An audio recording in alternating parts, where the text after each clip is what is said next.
Hello, good evening all of you.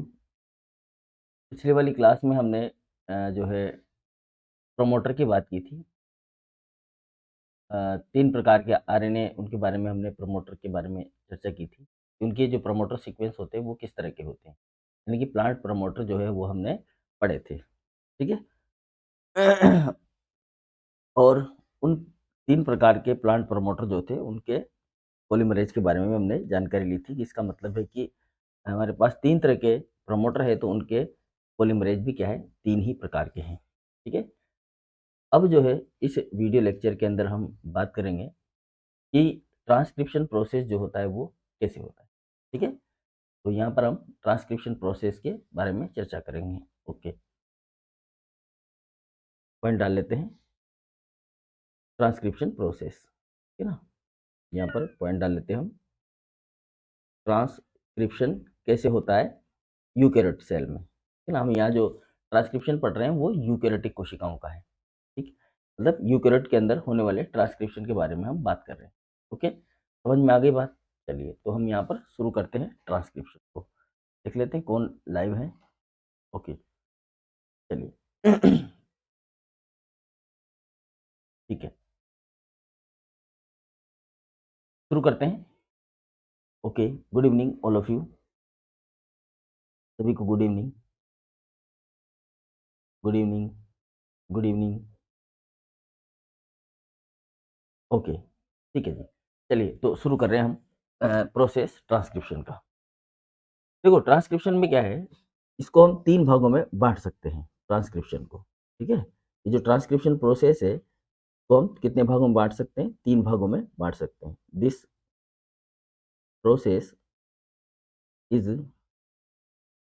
Divided into 3 part, ठीक है ना? 3 भागों में हम इसको डिवाइड करेंगे। कौन-कौन से हैं ये 3 भाग?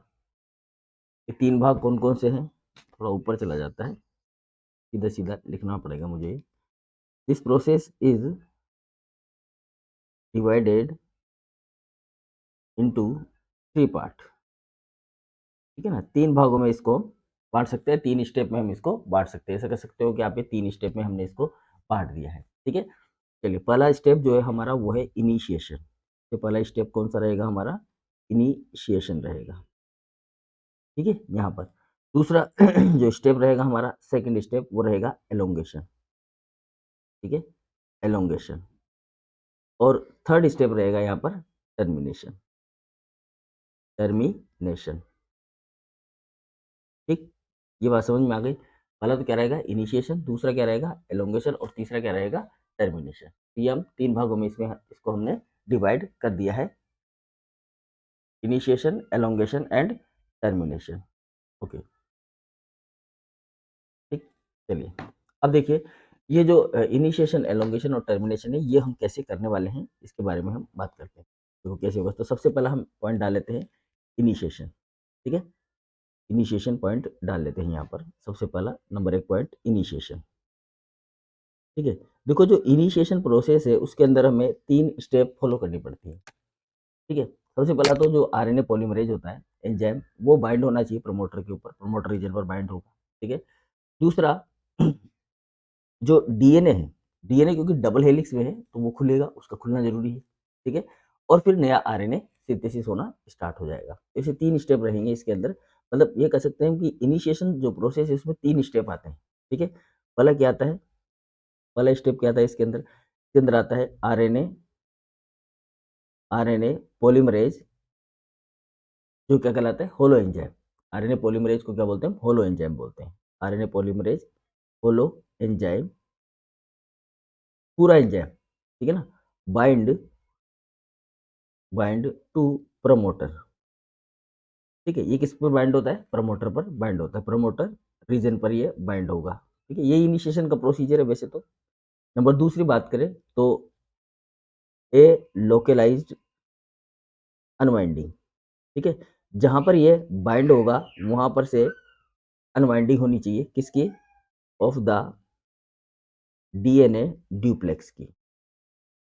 जो डीएनए है, जो डीएनए ड्यूप्लेक्स है उसकी क्या होगी? अनवाइंडिंग होगी, ठीक है? ऑफ द डीएनए ड्यूप्लेक्स अकर, और तीसरा काम क्या होगा यहाँ पर, सिंथेसिस हो जाएगा, स्टार्ट हो जाएगा सिंथेसिस होना, क्या, nascent nascent RNA, nascent RNA begin. Okay, समझ में आ गई बात। तो सबसे पहले तो क्या होगा, आरएनए पॉलीमरेज जो है वो बाइंड होगा किसके ऊपर, जो आपका वो डीएनए स्ट्रैंड है, उस डीएनए स्ट्रैंड के ऊपर आरएनए पॉलीमरेज जो होलो एंजाइम है वो बाइंड होगा। ठीक है, बाइंड होने पर ये इनिशिएशन प्रोसेस हो रहा है, इनिशिएशन प्रोसेस में 3 काम होंगे। ठीक है, पहला तो आरएनए पॉलीमरेज बाइंड होगा, जब ये बाइंड हो जाएगा तो ये बाइंडिंग जो डबल स्ट्रैंडेड डीएनए उसको तोड़ेगी, मतलब डबल स्ट्रैंडेड डीएनए के हाइड्रोजन बॉन्ड टूटेंगे और ये डुप्लेक्स खुलेगा, ओपन होगा। ठीक है, उसके बाद में इनिशिएशन स्टार्ट हो जाएगा, तो इनिशिएशन हो गया है, इनिशिएशन होने के बाद में छोटा सा एक आरएनए जो है यहाँ पर क्रिएट हो जाएगा, स्टार्ट होना शुरू हो जाएगा। फिर जब ये लगातार रेगुलरली होगा तो उसको हम बोलेंगे क्या, आपका एलोंगेशन। ठीक है, जब लगातार आरएनए बनता रहेगा उसको बोलेंगे एलोंगेशन। और एक समय ऐसा आएगा जब आरएनए बनना बंद हो जाएगा, उसको बोलेंगे हम टर्मिनेशन। ठीक है, तो ऐसे ये 3 भाग हमने इसके किए हैं। ठीक है, तो ये जो इनिशिएशन है इसमें क्या हुआ, इसमें सबसे इम्पोर्टेंट पार्ट क्या होता है इसके अंदर, देखो यहाँ पर क्या है, हम एक आरएनए बना देते हैं पहले। ठीक है, फिर उसी के हिसाब से बात करते रहेंगे क्या चल रहा है। देखो सबसे पहले तो यहाँ पर ये आपका डबल स्ट्रैंडेड डीएनए होगा। ठीक है, क्या होगा ये, डबल स्ट्रैंडेड डीएनए, इसको बोलते हैं हम डीएनए, लिख देते हैं यहाँ पर। ठीक है, अब इस डीएनए में जैसे मान लीजिए यहाँ पर ये प्रमोटर भाग है, यहाँ से यहाँ तक का एक प्रमोटर हम इस पे क्रिएट कर देते हैं कि प्रमोटर कहाँ पर है आपका। ठीक है, तो ये प्रमोटर पार्ट है, यहाँ से यहाँ तक का मान के चलते हैं अपन। ठीक, ये प्रमोटर रीजन है। ओके, ये इसका प्रमोटर सेगमेंट है। इस प्रमोटर सेगमेंट के अंदर यहाँ पर क्या है, यहाँ पर एक टाटा बॉक्स है। देखो ये क्या है, टाटा बॉक्स है यहाँ पर, ये हम पढ़ चुके हैं सारी चीज़ें। और इसके आगे जो है यहाँ पर इसका इनिशिएशन स्टार्टिंग साइट है, +1, जिसको हम बोलते हैं, यहाँ से +1 लिखते हैं हम। ये इनिशिएशन स्टार्टिंग साइट है, यहाँ से इनिशिएशन होता है, आगे का जो जीन है वो ट्रांसक्राइब होता है। यहाँ तक की बात समझ में आ गई। तो ये प्रमोटर सीक्वेंस, अब इस प्रमोटर सीक्वेंस पर मेनली क्या होता है, ट्रांसक्रिप्शन फैक्टर आकर बाइंड होते हैं। ठीक है ना, ये क्या सीक्वेंस है, ये आपका प्रमोटर होता है। ठीक, अब इस प्रमोटर पे क्या होता है, इस प्रमोटर पर ट्रांसक्रिप्शन फैक्टर जो है वो आकर बाइंड होते हैं। ठीक है, मतलब इस प्रमोटर को रिक्वायर होते हैं इनिशिएशन के लिए ट्रांसक्रिप्शन फैक्टर। अब जो ट्रांसक्रिप्शन फैक्टर होते हैं वो हमारे पास में 2 तरह के होते हैं, एक जनरल ट्रांसक्रिप्शन फैक्टर होते हैं और एक ट्रांसक्रिप्शन एक्टिवेटर होते हैं। 2 तरह के होते हैं, एक जनरल ट्रांसक्रिप्शन फैक्टर होते हैं और एक जो है ट्रांसक्रिप्शन एक्टिवेटर होते हैं। ठीक है, अब देखो ये इनिशिएशन की बात कर रहे हैं हम, ध्यान से समझना बात को, फिर हम प्रोसेस जो है वो बात करेंगे। तो पहले यहाँ मैं लिख देता हूँ मेन चीज़ें जो हमें चाहिए यहाँ पर। ठीक है ना, तो ये इनिशिएशन में रिक्वायर होता है क्या, इनिशिएशन को किसकी रिक्वायरमेंट है, ट्रांसक्रिप्शन फैक्टर की। क्या चाहिए यहाँ पर हमें, ट्रांसक्रिप्शन फैक्टर चाहिए। ठीक है, प्रोसेस कैसे होगा वो आगे हम बात करेंगे, अभी ट्रांसक्रिप्शन फैक्टर चाहिए। ठीक है, ट्रांसक्रिप्शन फैक्टर जो है हमारे पास में 2 है, 2 तरह के हैं ट्रांसक्रिप्शन फैक्टर। एक हमारे पास में जनरल ट्रांसक्रिप्शन फैक्टर है, general transcription factor, general transcription factor है। ठीक है, और दूसरे हमारे पास में है यहाँ पर ट्रांसक्रिप्शन ट्रांसक्रिप्शन ठीक है, एक्टिवेटर। मतलब ये क्या है, ये दोनों क्या है, ये दोनों प्रोटीन्स है। ठीक है, ये दोनों क्या है, प्रोटीन्स है, स्पेसिफिक प्रोटीन है। ठीक है, अब ये जो जनरल ट्रांसक्रिप्शन फैक्टर होते हैं ना, ये जनरल ट्रांसक्रिप्शन फैक्टर, ये तो बाइंड होते हैं किसके ऊपर, प्रमोटर के ऊपर। ठीक है, और ये जो जनरल ट्रांसक्रिप्शन एक्टिवेटर होते हैं, जो ट्रांसक्रिप्शन एक्टिवेटर होते हैं, ये बाइंड होते हैं एनहेंसर के ऊपर। इससे बाइंड होते हैं ये एनहेंसर से। ठीक है, देखो कैसे बाइंड होते हैं, इसका भी हम एक डायग्राम बनाते हैं यहाँ पर पहले। जैसा कि हमने अभी एक डायग्राम बनाया था यहाँ पर इस तरीके का, थोड़ा सा ऊपर ले लेते हैं, एक डायग्राम यहाँ पर बनाते हैं। ठीक है, ये इस तरीके से। देखिएगा, ये हमारा प्रमोटर रीजन था यहाँ पर, ये हमारा क्या है, प्रमोटर रीजन है, यही था प्रमोटर रीजन, इसको हमने प्रमोटर रीजन बोला था यहाँ पर, ठीक है, ये प्रमोटर है। और इसके आगे हमने बनाया था यहाँ पर एक प्लस का निशान, +1 करके, ये चित्र अपना ये रहा यहाँ पर, ठीक है, ये, ठीक है। और यहाँ पर ये क्या लिखा हमने, टाटा लिख दिया यहाँ पर, कि ये टाटा बॉक्स है इसका, ठीक है। अब इसी के जस्ट ऊपर देखो, जो दूर भाग बहुत दूर स्थित होता है, ये कहलाता है आपका एनहेंसर। क्या कहलाता है ये, एनहेंसर, ठीक है, ये कहलाता है एनहेंसर या एक्टिवेटर। इसको क्या बोलते हैं हम, एनहेंसर बोल देते हैं या फिर एक्टिवेटर बोल देते हैं। बात समझ में आ गई, ठीक है। तो ये कहाँ स्थित होता है, बहुत दूर स्थित होता है ये, ठीक है। जैसे जैसे हम देखें यहाँ पर एक न्यूक्लियस है, ठीक है, देखो बात को ध्यान से समझते जाना, जब भी ये बातें दिमाग में आने वाली है, अदरवाइज नहीं घुसेगी भाई। ये न्यूक्लियस है हमारा, और इस न्यूक्लियस के अंदर यहाँ पर जो डीएनए होता है वो इस तरीके से पड़ा हुआ होता है। समझ में आ गई बात, यहाँ पर इस तरह से पड़ा हुआ है। अब ये मान के चलिए आप कि इस वाले पोर्शन का ट्रांसक्रिप्शन करना है, ठीक है। तो ये जो एनहेंसर है ना, ये एनहेंसर ये हो सकता है इसका, यहाँ पर ये दोनों पास पास आ गए ना, और दूरी देखोगे आप तो इसकी ये यहाँ से यहाँ तक दूरी, इतनी दूरी पर स्थित है ये, यहाँ से यहाँ तक इतनी दूरी पर स्थित है। तो ये जो एनहेंसर होते हैं ना, ये काफ़ी दूर दूर स्थित होते हैं, ध्यान देने वाली बात है ये, ठीक है ना। ये कहाँ स्थित होते हैं, बहुत दूर दूर स्थित होते हैं। चलिए, क्लियर। तो सबसे पहले क्या होगा, देखो अभी तो प्रोसेस हमने स्टार्ट किया नहीं है, अभी हम ये देख रहे हैं कि क्या क्या चीज़ें हैं।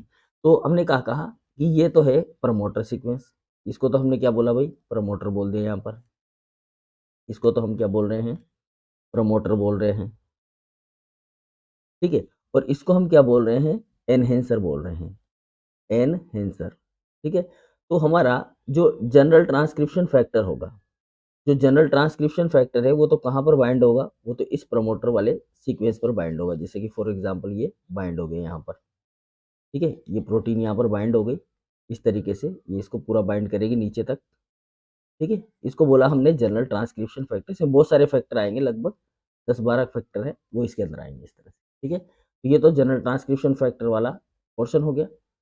और साथ ही इसके साथ क्या जुड़ जाएगा यहाँ पर, ये पॉलीमरेज है, इसको समझेंगे हम, ये पॉलीमरेज है पूरा कंप्लीट, ये तो पॉलीमरेज वाला पोर्शन है। और इस पॉलीमरेज में यहाँ पर इस तरह से जनरल ट्रांसक्रिप्शन फैक्टर जो है वो बाइंड हो जाएंगे, ये प्रोटीन्स होंगे जो यहाँ पर बाइंड होंगे, ठीक है। बात समझ में आ रही है, थोड़ा सा कलर नहीं दिख रहा होगा आपको, ये इसको इसे देखते हैं अपन, ठीक है। ये जनरल ट्रांसक्रिप्शन फैक्टर है, तो इसको तो हम लिखते हैं जनरल ट्रांसक्रिप्शन फैक्टर सेकेंड, ठीक है, ऐसे लिखते हैं इसको। और यहाँ पर एक मीडिएटर होगा, यहाँ पर एक मीडिएटर होगा बीच में, और उसके ऊपर जो है यहाँ पर आपका दूसरा फैक्टर जो है वो बाइंड होंगे, ठीक है। ऐसे वो फैक्टर क्या कहलाएंगे, आपके एनहेंसर पे बाइंड होंगे, ठीक है, एनहेंसर पर ये बाइंड होंगे। देखो हमने दो फैक्टर की बात की है, एक फैक्टर जो जनरल ट्रांसक्रिप्शन फैक्टर है ये आगे यहाँ पर बाइंड हो गए, ये किस पर बाइंड हुए, प्रमोटर साइड पर। एनहेंसर पर जो बाइंड होंगे वो कौन होंगे, वो होंगे ट्रांसक्रिप्शन एक्टिवेटर, ठीक है, ट्रांसक्रिप्शन एक्टिवेशन फैक्टर, ठीक, बात समझ में आ गई, ये दो होते हैं। अब इसके साथ साथ एक और प्रोटीन टाइप की स्ट्रक्चर बाइंड होती है जिसे बोलते हैं मीडिएटर, जो इन दोनों का काम करती है, इसको बोलते हैं मीडिएटर, ठीक है। ये मीडिएटर होता है जो इन दोनों को आपस में बाइंड कराने का काम करता है, इसको बोलते हैं मीडिएटर। तो ये असेंबली होती है, स्टार्टिंग असेंबली। और यहाँ पर जब ये असेंबल हो जाता है तब फिर ये आगे गति करता है, और गति करते हुए ये इस mRNA इस डीएनए को तोड़ता हुआ जाता है, ये डीएनए सेगमेंट है आपका, ठीक है, इस डीएनए को तोड़ता हुआ जाता है और ट्रांसक्रिप्शन हो जाता है, ठीक है। बात समझ में आ गई, क्लियर। तो ये इस तरीके की असेंबली हमारी तैयार होती है जिसे हम बोलते हैं ट्रांसक्रिप्शन असेंबली, ठीक है। या आप लिख सकते हो इसको ट्रांसक्रिप्शन इनिशिएशन कॉम्प्लेक्स, ठीक है ना। क्या बोलते हैं इसको हम, ट्रांसक्रिप्शन इनिशिएशन कॉम्प्लेक्स, ठीक है। अब ये जो प्रमोटर होते हैं ना, ये भी हमारे पास में दो तरह के होते हैं, है ना। देखो ये जो प्रमोटर सीक्वेंस है ना, ये जो प्रमोटर है, ये भी हमारे पास में 2 तरह के होते हैं, ठीक है? तो प्रमोटर हमने यहाँ लिखा है, प्रमोटर को हम 2 तरह के प्रमोटर जो है यहाँ लिख रहा हूँ मैं ध्यान रखने के लिए, केवल ध्यान रखना है अपने को। प्रमोटर भी 2 तरह के होते हैं। ऐसा स्ट्रक्चर क्यों बनता है? जैसा अभी हमने बनाया यहाँ पर, एक स्ट्रक्चर तो हमने ये वाला बनाया, सीधा लाइन वाला, ठीक है? और एक स्ट्रक्चर हमने ये वाला बनाया, ऐसा डबल वाला, पूरी चीज़ को बताने के लिए, ठीक है? तो ये 2 प्रकार के हैं। एक प्रमोटर जो होता है, वो कहलाता है आपका स्ट्रॉन्ग प्रमोटर। कौन-सा प्रमोटर कहलाता है? स्ट्रॉन्ग, ठीक है? और दूसरा प्रमोटर कहलाता है वीक प्रमोटर, ठीक है? तो जो स्ट्रॉन्ग प्रमोटर होता है ना, वो तो मैंने आपका चित्र ऊपर बना दिया स्ट्रॉन्ग प्रमोटर का, तो ये स्ट्रॉन्ग प्रमोटर होता है। यहाँ पर ज़्यादा एनहांसर की ज़रूरत नहीं होती, है ना? यहाँ पर ये जो पॉलीमरेज़ वाली स्ट्रक्चर है और ये जनरल ट्रांसक्रिप्शन फैक्टर वो आसानी से बाइंड हो जाते हैं। एनहांसर की ज़रूरत नहीं पड़ती, जबकि जो वीक प्रमोटर होते हैं, उनमें एनहांसर की रिक्वायरमेंट होती है। बात समझ में आ गई? यहाँ पर किसकी रिक्वायरमेंट होती है? एनहेंसर की। एनहेंसर की रिक्वायरमेंट की वजह से यहाँ पर बहुत सारी प्रोटीन और एक्स्ट्रा जुड़ जाती है और इसकी गति बढ़ती है, ठीक है ना? क्योंकि वीक प्रमोटर जो होता है वो धीरे चलता है, तो प्रोटीन भी लेट बनेगी, मतलब एमआरएनए धीरे बनेगा, प्रोटीन का निर्माण भी धीरे-धीरे होगा, ठीक है ना? और जबकि स्ट्रॉन्ग प्रमोटर जो होते हैं वो काफ़ी टाइटली बाइंड होते हैं डीएनए के साथ में, तो स्ट्रांगली बाइंड होने की वजह से वो जल्दी से हटते नहीं है और तेज़ी से गति करते चले जाते हैं, एनर्जेटिक होते हैं। ठीक है, तो ये प्रमोटर की जो सीक्वेंस होती है ना उसके ऊपर डिपेंड करता है कि ये एनहांसर के साथ में वर्क करेगी या नहीं करेगी। ठीक है, इसके अलावा और भी बहुत सारी चीज़ें होती हैं यहाँ पर, ठीक है? हम तो यहाँ केवल एक ही प्रमोटर की बात कर रहे हैं, जैसा कि हमने देखा यहाँ पर टाटा प्रमोटर होता है ना? ओके, चलिए तो हम इस एक ही प्रमोटर को हम चला रहे हैं यहाँ पर, टाटा को, ठीक है? इसके अलावा एक इसमें बीआरई सीक्वेंस होता है, प्रमोटर के अंदर हमने देखा था। एक जो होता है आपका टाटा प्रमोटर के आगे का जो सीक्वेंस होता है वो होता है। इसके अलावा केट बॉक्स होता है, जीसी बॉक्स होता है, बहुत सारे प्रमोटर जो है यूकेरियोटिक सेल के अंदर प्रेजेंट होते हैं, ये हम पढ़ चुके हैं, ठीक है? अब प्रोसेस हम शुरू करते हैं, क्या होता है? यहाँ तक की बात हम सीख चुके हैं, ठीक है? तो यहाँ से हम स्टार्ट करते हैं स्टेप फर्स्ट से, स्टेप्स, ठीक है ना? स्टेप क्या-क्या होंगे? तो देखो सबसे पहले तो हमारे पास ये जो है ट्रांसक्रिप्शन स्ट्रक्चर होगी, इसको हम एक बार बना लेते हैं, ठीक है? और इसके अंदर आपका जो है प्रमोटर भी हम क्या करते हैं यहाँ पर बना लेते हैं ताकि हमें याद रहे कि भाई ये प्रमोटर सीक्वेंस है अपना, ठीक है? फिर हम इसको यहाँ से उठाएंगे बार बार और आगे कॉपी करते हुए चले जाएंगे। ये प्रमोटर है आपका, ठीक है? ये मान के चल रहे हैं हम कि ये प्रमोटर साइड से यहाँ से यहाँ तक, क्लियर? और इसका जो ये वाला पार्ट है, ये यहाँ से ये क्या करता है, आगे बढ़ता है इस जगह से, ये इसको हम +1 मान लेते हैं, ठीक है? और यहाँ पर है आपका ये टाटा बॉक्स, ठीक है? ये क्या है? टाटा है, दिख रहा है? टाटा दिख गया, ओके। ये टाटा बॉक्स है ना? अब देखो ये इसी को हम यहाँ से क्या कर लेते हैं, कॉपी बना लेते हैं इसकी, ताकि बार-बार ये हमें ज़रूरत पड़ती रहेगी इसकी, किसी चीज़ की, तो इसको ही पेस्ट कर देंगे हम यहाँ से, ऐसा कैसा है, ठीक है? चलिए, तो मैं एक बार कॉपी कर लेता हूँ, ठीक है? जब भी ज़रूरत होगी इसको हम पेस्ट कर देंगे, ठीक? तो सबसे पहले यहाँ पर क्या होता है, देखो स्टेप फर्स्ट में सबसे पहले एक प्रोटीन होती है जिसे बोलते हैं टाटा बाइंडिंग प्रोटीन। कौन सी प्रोटीन होती है? टाटा बाइंडिंग प्रोटीन, ठीक है? ये टाटा को रिकॉग्नाइज़ करती है, ठीक है? किसको रिकॉग्नाइज़ करती है? टाटा को रिकॉग्नाइज़ करती है। तो ये टाटा बाइंडिंग प्रोटीन जो है, टाटा बॉक्स को रिकॉग्नाइज़ करने का काम करती है, ठीक है? इसको बोलेंगे टीबीपी। तो यहाँ पर नेक्स्ट स्टेप जो होगी हमारी वो ये हो जाएगी, नेक्स्ट स्टेप में यहाँ पर हम इसको पेस्ट कर देते हैं वापस से उसी सीक्वेंस को, जो भी हमने बनाया, ठीक है? चलिए अब इसको यहाँ पर हम थोड़ा-सा ऊपर की तरफ ले लेते हैं। ओके, तो यहाँ पर 2 तरह की चीज़ें आएँगी देखो, एक तो क्या आएगा यहाँ पर, 2 चीज़ें आएँगी, एक तो आपकी ट्रांसक्रिप्शन फैक्टर सेकंड बी आएगा सबसे पहले, ठीक है? कौन आएगा?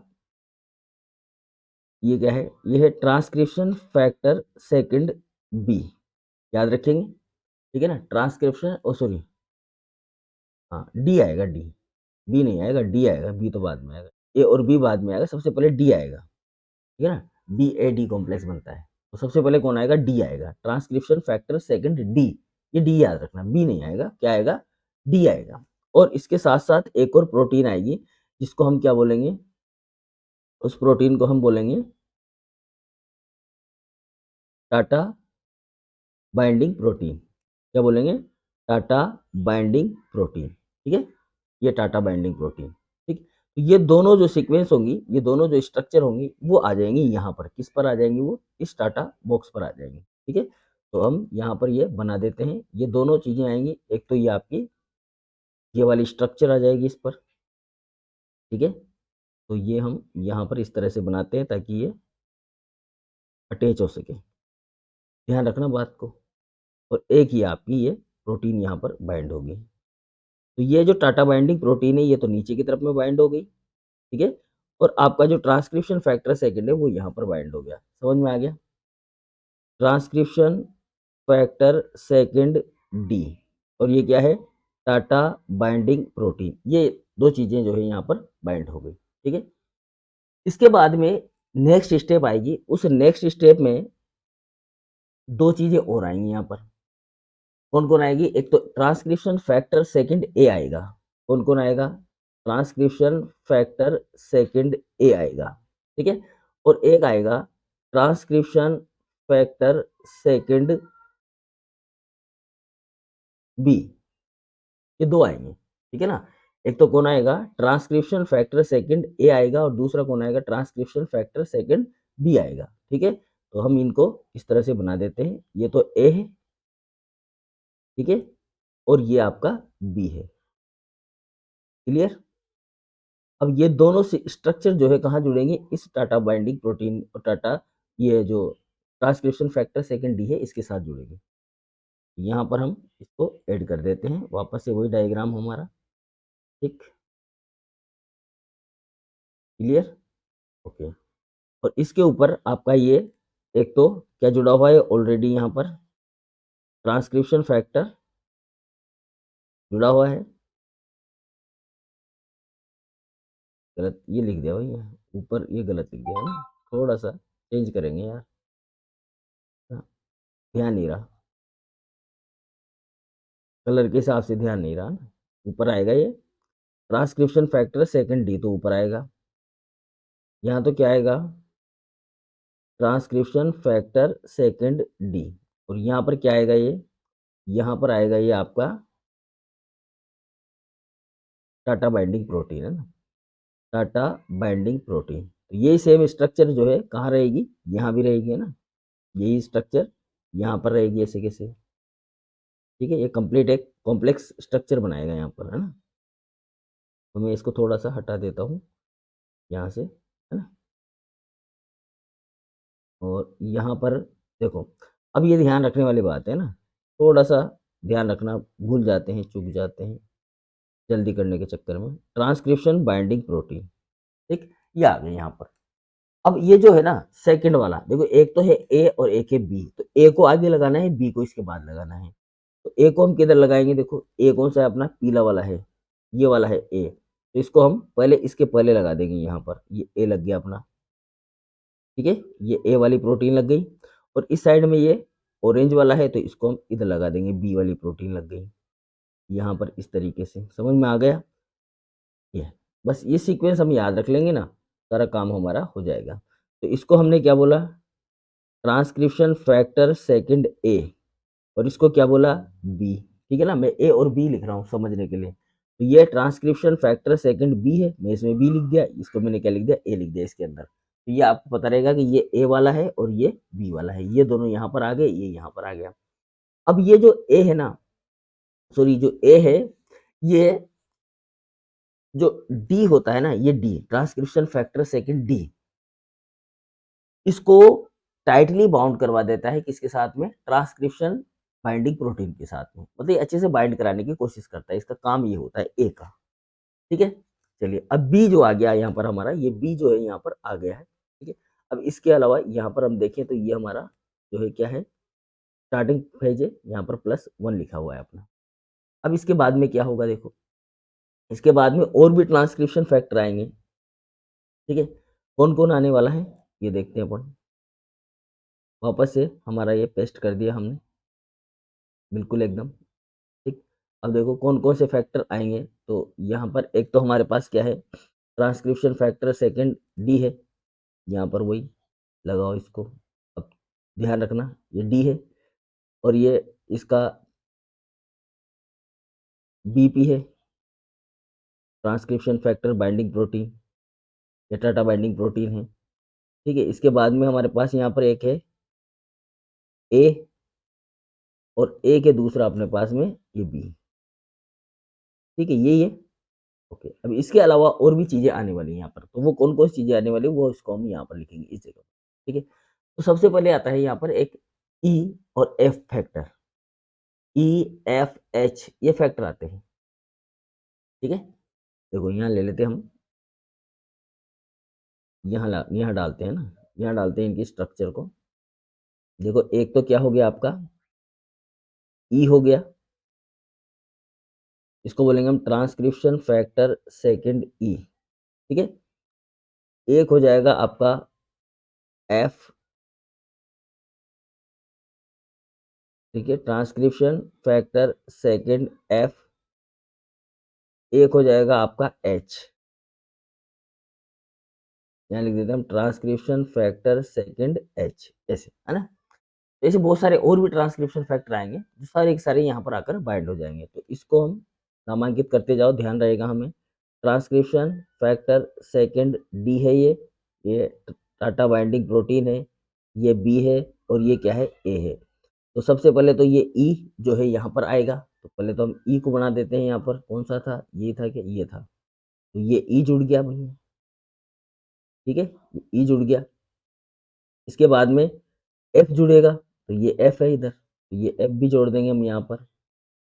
ठीक है, ये एफ जुड़ गया। ई के बाद में एफ, ये बाइंड हो गए यहाँ पर। ठीक है, इसके बाद में क्या बच गया अपना, एच बच गया, तो ये एच भी हम यहाँ पर जोड़ देंगे, पिंक कलर का ये वैसे तो, पर ये वाला ले लेते हैं हम। ये एच जो है यहाँ पर जुड़ गया। ठीक है, ये जुड़ गया। ठीक है, तो पहले एक कॉम्प्लेक्स बनाइए, बी बी ए और डी कॉम्प्लेक्स। तो यहाँ भी लिख देते हैं हम कि ये क्या है आपका बी ए डी कॉम्प्लेक्स है। ये भी पूछ लेता है क्वेश्चन, ध्यान रखना, ये बी ए डी कॉम्प्लेक्स है। ठीक है, बहुत ही कॉम्प्लिकेटेड बन रहा है ना। तो ये कौन कौन से हो गए, ये हो गया हमारा ई, ये तो हो गया ई। ठीक है, इसको हमने बोला ई, इसको बोला हमने एफ और इसको बोला हमने एच। ठीक है, तो ये ई एफ और एच।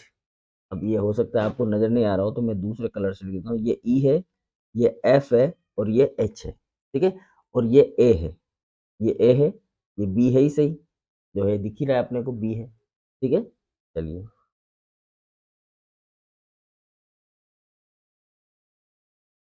ये है,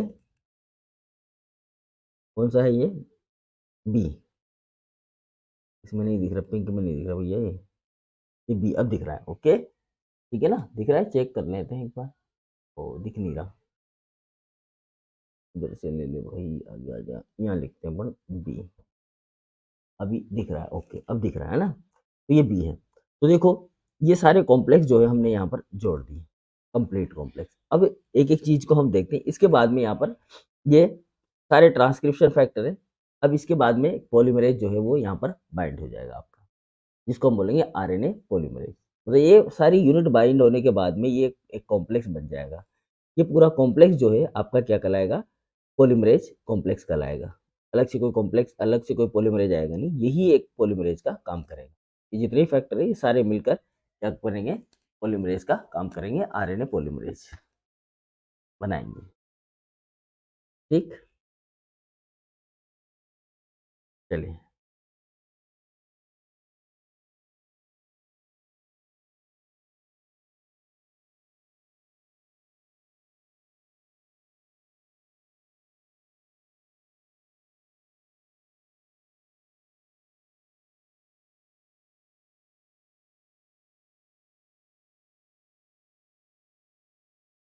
ओके, ठीक है, एक सेकंड, थोड़ा सा कुछ गड़बड़ लग रहा है इसमें।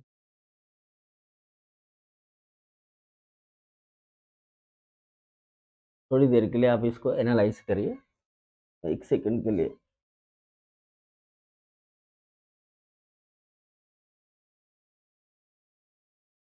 वापस रीअपियर हो रहा हूँ, है ना।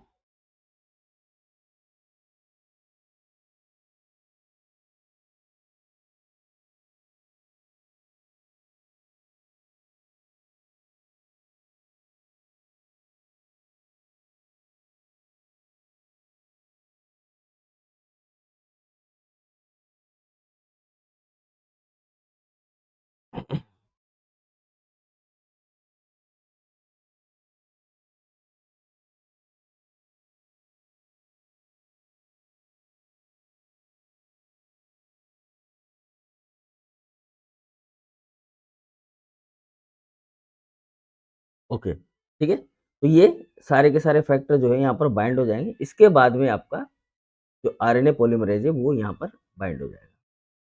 हालाँकि ये क्या होता है कि सारे जितने भी फैक्टर होते हैं ये आरएनए पॉलीमरेज़ के साथ ही यहाँ पर आते हैं। लेकिन प्रोसीजर में कौन कैसे बाइंड हो रहा है उसको हम समझने की कोशिश कर रहे थे। ठीक है? तो ये आपका आरएनए पॉलीमरेज़ जो है वो सेकंड वाला यहाँ पर बाइंड हो गया। इसलिए जितने भी फैक्टर है उन सबका नाम क्या है? सेकंड है। ठीक? क्लियर बात? ठीक है? अब हम इसको कैसे कलर कैसे करें इसको? चलो रहने दो। ठीक? ये अब इतना ही बहुत है अपने लिए। इसमें कोई ऐसा कलरफुल वाला ऑप्शन है नहीं कि हम इसको अलग कलर से बता सकें। ये समझ में आ गया आपको? ये जो है, ये क्या है आपका? ये है आपका आरएनए पॉलीमरेज़ सेकंड। ये आपका आरएनए पॉलीमरेज़ सेकंड है। ठीक है? जब ये स्ट्रक्चर यहाँ पर आकर बाइंड हो जाते हैं सारे और ये आरएनए पॉलीमरेज़ भी यहाँ पर इन्हीं के साथ में बाइंड हो जाता है, तो ये सारा स्ट्रक्चर, ये जितनी भी स्ट्रक्चर्स है, ये सारा का सारा कॉम्प्लेक्स वाला जो पार्ट है, ये कहलाता है आपका इनिशिएशन कॉम्प्लेक्स। ठीक है? इसको क्या बोलते हैं हम? Initiation complex. ठीक है? अब ये जो इनिशिएशन कॉम्प्लेक्स होता है, ये आगे बढ़ता है, यहाँ से आगे बढ़ेगा। तो ये कैसे बढ़ेगा, इसके बारे में हम बात कर रहे हैं। अभी तक तो हम ये बात कर रहे थे कि कौन-कौन सी प्रोटीन जो है वो कैसे आती है और कैसे यहाँ पर आकर बाइंड होती है। ठीक है? एक बार हम इसको रिवाइज़ कर लेते हैं स्टेप्स को। तो पहली स्टेप में क्या हुआ यहाँ पर देखो, टाटा बाइंडिंग प्रोटीन है वो आकर बाइंड हुई टाटा बॉक्स के ऊपर और उसके साथ ट्रांसक्रिप्शन फैक्टर सेकंड डी आ गया। ठीक है ना? इसके बाद में यहीं पर ही क्या होता है, वैसे तो आरएनए पॉलीमरेज़ जो होता है यहीं से बाइंड होना शुरू हो जाता है। तो यहाँ पर आता है, इसके साथ में ट्रांसक्रिप्शन फैक्टर सेकंड ए और सेकंड बी भी आता है। ठीक है? ये जो आरएनए पॉलीमरेज़ जो भी हमने बनाया वो यहाँ पर है, आपका आरएनए पॉलीमरेज़ सेकंड। ठीक है? इसके साथ ही आता है और यहाँ आकर बाइंड हो जाता है। उसके बाद में इनके ऊपर ये जो दूसरे फैक्टर होते हैं ये भी आकर बाइंड हो जाते हैं। इसको मैं ऐसे कर चाहो तो। लेकिन हमें प्रोटीन की सीक्वेंस याद करनी है इसलिए हमें इसको हटाना पड़ेगा। ठीक है ना? हम इसको सबसे लास्ट में लगाएँगे। ठीक? तो ये इस तरह से यहाँ पर आकर बाइंड हो जाएगा और आरएनए पॉलीमरेज़ बाइंड हो जाएगा। ये सारी जो है प्रोटीन यहाँ पर चलो इसको बना ही देते हैं, नहीं तो फिर खुद ही आप कन्फ्यूज़ में रहोगे। आपका ही प्रॉब्लम ये है ना समस्या। इसको मैं एक बार से बना ही देता हूँ यहाँ पर, ये ऐसे-ऐसे बाइंड हो गया, समझ लेना आप, ठीक है? ये बाइंड हो गया यहाँ पर, ये लीजिए, ठीक है? ओके, तो ये आरएनए पॉलीमरेज़ बाइंड हो गया, इसके बाद में जब आरएनए पॉलीमरेज़ यहाँ पर बाइंड हो जाता है ये, उसके बाद में जो और ट्रांसक्रिप्शन फैक्टर होते हैं, वो भी यहाँ पर आकर बाइंड हो जाते हैं, ठीक है? ये तो एक कॉम्प्लेक्स बन जाता है ये, मतलब यही एक कॉम्प्लेक्स है जो आगे बढ़ेगा और आगे बढ़ते हुए इसका ट्रांसक्रिप्शन करेगा, इस डीएनए का ट्रांसक्रिप्शन करेगा और ये हमारे पास क्या है, सारे डीएनए हैं, ये भी क्या है, अरे यार एक तो पेन का चक्कर हो जाता है, उल्टा सीधा आ जाता है। डीएनए, डीएनए, ठीक है? और ये भी क्या है आपका डीएनए, ओके? क्लियर? अब देखो कौन-सा ट्रांसक्रिप्शन फैक्टर क्या काम करता है, ये इम्पोर्टेंट बात है। तो यहाँ पर जो ट्रांसक्रिप्शन फैक्टर सबसे पहले एच होता है, एच की बात करेंगे अपन, ये सबसे ज़्यादा इम्पोर्टेंट है। पहले ई की बात कर लो आप, क्योंकि ऊपर की साइड में है तो लिखना ज़रा मेरे लिए आसान हो जाएगा, जगह भी रहेगी लिखने में। तो ये जो ट्रांसक्रिप्शन फैक्टर ई होता है ना यहाँ पर, ये ई बहुत इंपॉर्टेंट पार्ट प्ले करता है। ये एक्टिवेटर है, ये एक्टिवेट करता है किसको? ये एक्टिवेट करता है जो आरएनए पॉलीमरेज़ होता है उसको, ठीक है ना? ये एक्टिवेट करता है पॉलीमरेज़ कॉम्प्लेक्स को, इसको पॉलीमरेज़ कॉम्प्लेक्स को एक्टिवेट करने का काम करता है। कौन? ये ई वाला सेगमेंट, ठीक है, बात समझ में आ गई। और यही जो है यहाँ पर होता है एफ कॉम्प्लेक्स। ये जो एफ होता है, ये एफ क्या करेगा, ये ब्रिज का काम करता है, ये ब्रिज का काम करता है, ठीक है ना, ब्रिज का काम करेगा ये। कौन किस ब्रिज का काम करेगा ये ब्रिज का काम करेगा इस पॉलीमरेज और डीएनए के बीच में, ठीक है ना, between between promoter and polymerase, है ना, ब्रिज बिटवीन, यहाँ लिखता हूं मैं, लिख देता हूं, bridge between promoter and polymerase, ठीक है ना, पॉलीमरेज और प्रमोटर के बीच में एक ब्रिज का काम करेगा कौन, एफ, ठीक है। ये क्या करता है, ये हेलिकेज एक्टिविटी शो करता है, हेलिकेज एक्टिविटी। हेलिकेज एक्टिविटी का मतलब है कि ये जो डीएनए होता है, इस डीएनए को हाइड्रोजन जो बॉन्ड होंगे उनको तोड़ने का काम करेगा और यहाँ पर एक ट्रांसक्रिप्शन फोर्क बना देगा। जिस तरह से रेप्लिकेशन फोर्क बनता है उसी तरह से यहाँ पर ट्रांसक्रिप्शन फोर्क का निर्माण करेगा कौन, एफ, ठीक है। अब इसके बाद में कौन सा आ गया, बी आ गया, एक बी बची है अपने पास में, और तो जनरल ट्रांसक्रिप्शन फैक्टर है इसे ए बी और एच। अब एक बच गया अपने पास में ये बी वाला, ठीक है। ये बी जो होता है, यहाँ पर बी की बात कर रहे हैं अपन, ये बी वाला जो ट्रांसक्रिप्शन फैक्टर हमारा सेकंड बी है, ये स्टेबिलाईज करता है, stabilize transcription bubble, transcription bubble, ठीक है ना, ये ट्रांसक्रिप्शन बबल को क्या करता है, स्टेबिलाईज करता है, क्लियर। और अब बच गया अपना एच। ये सारे काम जो होते हैं अब एच के होते हैं। एच क्या करता है, एच जो होता है ये प्रमोटर को मेल्टिंग करता है, प्रमोटर की मेल्टिंग, ठीक है ना, प्रमोटर की क्या करेगा, ये मेल्टिंग करेगा, ठीक है, और इसको पुल डाउन करेगा, इसके साथ साथ इसको क्या करेगा, ये पुल डाउन करेगा, खींचेगा। अभी बताऊंगा मैं कैसे खींचेगा, पुल डाउन करेगा जो आपका डबल स्टैंडर्ड डीएनए है उसको, ठीक है। यहाँ प्रमोटर सीक्वेंस है, उस टाटा बॉक्स को ये क्या करेगा, देखो यहाँ समझना आप, ये तो क्या करेगा, पॉलीमरेज कॉम्प्लेक्स को एक्टिवेट करने का काम करेगा, बस चालू हो जा, मशीन चालू, स्टार्ट बटन है ये तो, ठीक है। एफ जो है ये ब्रिज का काम करता है किसके बीच में, इस पॉलीमरेज और प्रमोटर के बीच में, ठीक है ना। अब देखो प्रमोटर सीक्वेंस हमारे पास में दोबारा से यहाँ पर बना रहा हूँ, ये इस तरह की कहानी बनेगी यहाँ पर, ठीक है, थोड़ा सा इसको सही से बना देते हैं। यहाँ पर ये इस तरह की स्ट्रक्चर बनेंगे, समझते जाना। यहाँ पर आपका ये ट्रांसक्रिप्शन फैक्टर के साथ में पॉलीमरेज बाइंड हो रखा है, ठीक है, सारे ट्रांसक्रिप्शन फैक्टर है, ई ने तो क्या कर दिया, इसको एक्टिवेट कर दिया, ठीक है।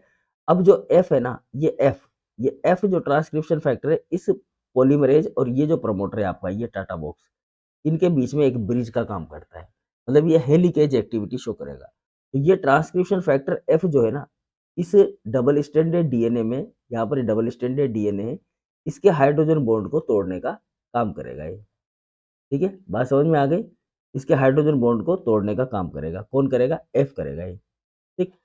अब ये जो बी है, ये जो एच है, ये एच क्या करेगा, इस प्रमोटर को मेल्ट करेगा। मेल्ट करने का मतलब यहाँ पर जो हाइड्रोजन बॉन्ड होंगे उनको तोड़ेगा, कौन तोड़ेगा, ये एच तोड़ेगा। ये हाइड्रोजन बॉन्ड को तोड़ने का काम कौन करेगा, देखो हाइड्रोजन बॉन्ड यहाँ पर है, इधर भी हाइड्रोजन बॉन्ड बने हुए हैं इनमें, ठीक है ना, इस तरह से स्ट्रक्चर है, इस तरह से स्ट्रक्चर है।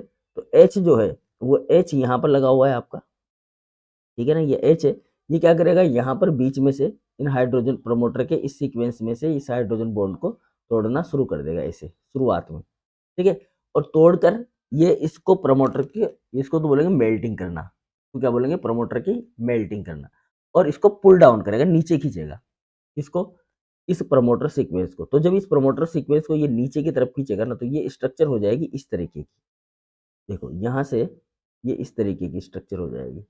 इसको बोलेंगे हम ट्रांसक्रिप्शन फोर्क, क्या बोलेंगे इसको, ट्रांसक्रिप्शन फोर्क। इस तरह से रेप्लिकेशन फोर्क बनता है, उसी तरह से ये ट्रांसक्रिप्शन फोर्क बन जाएगा। इधर तो जुड़ा हुआ है, ठीक है, और इधर भी जुड़ा हुआ है, लेकिन यहाँ पर अब खुल गया है, यहाँ पर ये ऊपर के बेस अलग हैं और ये नीचे के बेस अलग हो गए, और आपका पॉलीमरेज यहाँ पर जुड़ा हुआ है इस तरीके से, ये इस तरीके से जुड़ा हुआ है, ठीक है। और उसके साथ वो सारे ट्रांसक्रिप्शन फैक्टर ई एफ यहाँ पर क्या है आपका H, ठीक है, यहाँ पर क्या है आपका बी, और यहाँ पर क्या है आपका ए, ये ए यहाँ पर इस तरह से जुड़े हुए हैं, ठीक है ना। अब ये जो बी है ये इस ट्रांसक्रिप्शन बबल को क्या रखेगा, बनाए रखेगा, ताकि ये बंद ना हो। कौन करेगा ये काम, बी करेगा। और ये एफ जो है ना, एफ ये इसको और एनहेंस करेगा, ये दोनों के बीच में है। ये एफ जो है ना, ये चित्र में तो हमने यहाँ पर बना रखा है ये, बट ये क्या होता है, ये इस तरीके से होता है। देखो ये 3D में अगर आप देखोगे तो ये यहाँ पर होता है, ये एफ इन दोनों के बीच में होता है एफ, ठीक है। अब आगे जैसे जैसे ये चलता जाएगा, ये तो स्टेबिलाईज़ करेगा, ये थोड़ा-सा ऊपर की तरफ में होता है। जैसे ये बी है, ये इसको मानो आप बी, ये वाला जो मेरा हाथ है इसको मानो आप बी, ठीक है? ये ऐसे, और ये इसके आगे रहेगा एफ, ऐसे बीच में। तो ये जैसे-जैसे ये इस तरह से बढ़ता जाएगा ना, तो ये तो तोड़ता जाएगा एफ तो क्या करेगा, तोड़ता जाएगा, हेलिकेज एक्टिविटी करेगा, और ये उस बबल को थामे रखेगा, स्टेबिलाइज़िटी इसको प्रोवाइड करवाएगा। कौन, बी। ये वाला पोर्शन तो बी है, और ये वाला पोर्शन क्या रहेगा, मेरा एफ रहेगा। तो एफ तो ऐसे जाता रहेगा, ऐसे जाता रहा, जा रहा, ठीक है ना, ये आगे आगे जा रहा है, और ये इसको रोक रहा है, ये काम करेगा। ध्यान रखने की बात है ना। तो थोड़ा सा माइंड में उस तरह का पिक्चर अपना तैयार रहना चाहिए। क्लियर, बात समझ में आ गई, ठीक है। तो ये प्रोसेस इस तरह से चलता जाएगा, और आगे चलते चलते चलते चलते ये ट्रांसक्रिप्शन शुरू हो जाएगा। जब ये स्टार्ट साइड पर पहुंचेगा तो यहाँ से ट्रांसक्रिप्शन जो है आपका स्टार्ट हो जाएगा। क्लियर बात, ठीक। तो ये इस तरीके की स्ट्रक्चर होती है, जहां पर इस तरह से खींचा जाता है। तो हमने कहा कि एच जो है ना, एच क्या करता है, प्रोमोटर की मेल्टिंग करता है। दूसरा इसको पुल डाउन करता है, डबल स्ट्रैंडेड डीएनए को खींचता है नीचे की तरफ में, नीचे की तरफ खींचकर लेके आता है, ठीक है। इसके बाद में एच ही क्या करता है, इसकी पॉजिटिवली जो पॉलीमरेज होता है उसकी प्रोसेसिंग करवाता है। प्रोसेसिंग करवाने के लिए क्या होता है कि जो ये पॉलीमरेज होता है ना, इसका एक लास्ट वाला जो भाग होता है ना, उसको बोलते हैं हम सीटीडी। क्या बोलते हैं इसको, सीटीडी। ये जो पॉलीमरेज होता है इसका एक लास्ट वाला पार्ट होता है, इसको बोला जाता है सीटीडी। सीटीडी का मतलब होता है कार्बोक्सिल कार्बोक्सिल टर्मिनल, ठीक है। ये टर्मिनल होता है कार्बोक्सिल टर्मिनल, यानी कि सीटीडी। देखो ये प्रोटीन है, जो प्रमोटर है वो एक क्या है, प्रोटीन है। तो इसका एक भाग तो सी है, और दूसरे भाग पर क्या है, एन है। अगर कोई प्रोटीन होती है तो उसके एक भाग पर क्या होता है, सी, और एक भाग पर क्या होता है, एन होता है, ठीक है ना, एक जो प्रोटीन होती है। तो ये जो सी टर्मिनल है ना, इस सी टर्मिनल को बोलते हैं कार्बोक्सिल टर्मिनल या सीटीडी। तो ये जो एच होता है ना, ये एच क्या करता है, ये जो सीटीडी होता है, ये सीटीडी हम इधर लेख बना लो, कोई दिक्कत नहीं है, एक ही बात है, ठीक है। ये एच क्या करता है, इस सीटीडी की एक्टिविटी को एनहेंस करने का काम करता है, ठीक है। मतलब इसका फॉस्फोरिलेशन करवाएगा। कौन करवाएगा, ये एच करवाएगा। तो मैं यहाँ लिख रहा हूँ इस चीज को ना, साथ ही यहाँ लिख देता हूँ मैं, क्या करवाता है, enhance progressive, positively positively enhance enhance positively of polymerase, sorry positively क्या, प्रोसेसिंग लिखो ना, enhance processing of polymerase, processing of polymerase, है ना। पॉलीमरेज की प्रोसेसिंग को क्या करता है, एनहेंस करता है। किसके द्वारा, by by phosphorylation of phospho phosphorylation of, इसको वापस ये करते हैं, फॉस्फोरिलेशन ऑफ सीटीडी। सीटीडी कौन है, ये वाला सीटीडी है ना, कार्बोक्सिल टर्मिनल, ठीक है। जो कहाँ, ये देखो यहाँ पर है। तो यहाँ पर इसका फॉस्फोरिलेशन हो जाता है। मान लो ये फॉस्फेट जो है इसके साथ में बाइंड हो गया, ये इस तरीके से फॉस्फेट है, और ये फॉस्फेट यहाँ पर क्या हो गया, बाइंड हो गया। जैसे ही ये बाइंड होता है सीटीडी पर, ये एक्टिवेट हो जाता है पॉलीमरेज, और पॉलीमरेज एक्टिवेट होकर इस पर रन करना शुरू कर देता है। मतलब ये यहाँ से आगे बढ़ना शुरू कर देगा, और ये सारे प्रोसेस जो है वो स्टार्ट हो जाएगी, ठीक है। अब जैसे ही आपका क्या आ जाएगा, इनिशिएशन साइट आ जाएगा। फॉर एग्जाम्पल इनिशिएशन साइट यहाँ है, तो यहाँ से ही ट्रांसक्रिप्शन स्टार्ट हो जाएगा, ठीक है। इसमें जो एफ है ये इस हाइड्रोजन बॉन्ड को मेल्ट करता हुआ जाएगा, जो बी है वो इसको स्टेबलाइज रखेगा। जो आपका हाइड्रोजन, ये एच वाला जो प्रोसेस है, मतलब एच वाली जो स्ट्रक्चर है, ये पहले ही मेल्ट कर देगी। इसका काम एक बार ही खत्म होगा, क्योंकि प्रमोटर को ही मेल्ट करेगी, और उसके बाद तो कौन करेगा काम, एफ करेगा और बी करेगा, बी उसको स्टेबल रखेगा और एफ जो है उसको तोड़ता हुआ आगे बढ़ेगा। उसके बाद में इसका फॉस्फोरिलेशन हो गया, इसका इस टेल का, पॉलीमरेज की जो टेल है इसका फॉस्फोरिलेशन हो गया, तो ये आगे बढ़ती हुई चली जाएगी और इससे हाइड्रोजन बॉन्ड को तोड़ते हुए चली जाएगी। इसके आगे यहाँ से इसका जो भी कॉम्प्लीमेंट्री पार्ट होगा वो आरएनए का वो बनता हुआ चला जाएगा। ठीक है, तो वो कैसे बनेगा, वो इस तरीके से बन जाएगा। देखो ये हमारा हमने लिया था स्ट्रक्चर आरएनए का, तो ये इस तरीके से रहेगा हमारा ना, यहाँ पर बन रहा है और जो नया आरएनए बनेगा वो इस तरह का बनेगा, यहाँ पर तरीके से वो बनता हुआ चला जाएगा।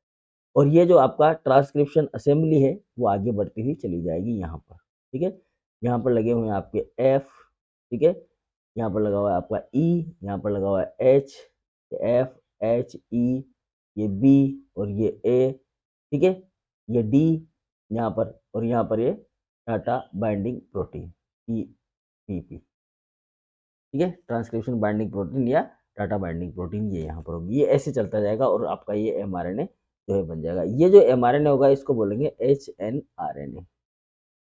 ठीक है, ये होगा एलोंगेशन प्रोसेस के अंदर। ठीक, अब ये बात करते हैं हम एलोंगेशन की। ये तो हो गया इनिशिएशन। इनिशिएशन की बात समझ में आ गई होगी आपको। इनिशिएशन प्रोसेस थोड़ी काफ़ी कॉम्प्लेक्स है वैसे तो, स्टार्टिंग में देखा जाए तो इनिशिएशन प्रोसेस जो है वो कॉम्प्लेक्स प्रोसेस है। अब बात करते हैं हम एलोंगेशन की, ठीक है ना। तो ये एलोंगेशन प्रोसेस है जो मैंने यहाँ पर बना दिया, बाकी सारी कहानियाँ सेम रहेगी। प्रोसेस नंबर दूसरा एलोंगेशन, ठीक है। अब देखो एलोंगेशन में क्या होगा, काम की बात। एलोंगेशन में जो आरएनए पॉलीमरेज है, ठीक है, वो एलोंगेशन को 5 प्राइम टू 3 प्राइम डायरेक्शन में लेके जाता है। मतलब ये 5 प्राइम है इसका, और यहाँ पर इधर जो बन रहा होगा वो क्या होगा, 3 प्राइम डायरेक्शन होगा, ठीक है ना। यानी कि ये 5 प्राइम वाला पहले बनेगा और 3 प्राइम वाला बाद में बनेगा। तो डेफिनेटली ये जो डीएनए का पार्ट होगा ये 3 प्राइम टू 5 प्राइम होने वाला है, ठीक है ना, क्योंकि ये एक दूसरे के कॉम्प्लीमेंट्री बेस को यहाँ पर जोड़ेगा। तो यहाँ पर कॉम्प्लीमेंट्री बेस होंगे, उनको ही इस आरएनए के अंदर जोड़ा जाएगा। ये तो बात समझ में आती है हमें, ठीक है ना, क्लियर बात। तो ये जो एलोंगेशन होता है, ये एलोंगेशन किस दिशा में होता है, ये दिशा होती है इसकी 5 प्राइम टू 3 प्राइम डायरेक्शन। ये ध्यान रखना, 5 प्राइम टू 3 प्राइम डायरेक्शन में क्या किया जाता है, एलोंगेशन किया जाता है, याद रहेगी, ठीक है। यहाँ पर जो एलोंगेशन की जो रेट होती है, इसकी जो दर होती है वो कितनी होती है, लगभग 20 न्यूक्लियोटाइड पर सेकंड होती है, ठीक है ना। मतलब हर सेकंड में 20 न्यूक्लियोटाइड यहाँ पर जोड़ दिए जाते हैं। हर सेकंड में 20 न्यूक्लियोटाइड जोड़ दिए जाते हैं और ये पॉलीमरेज आगे भगता रहता है। तो देखो कितनी ज़्यादा स्पीड होती है ना।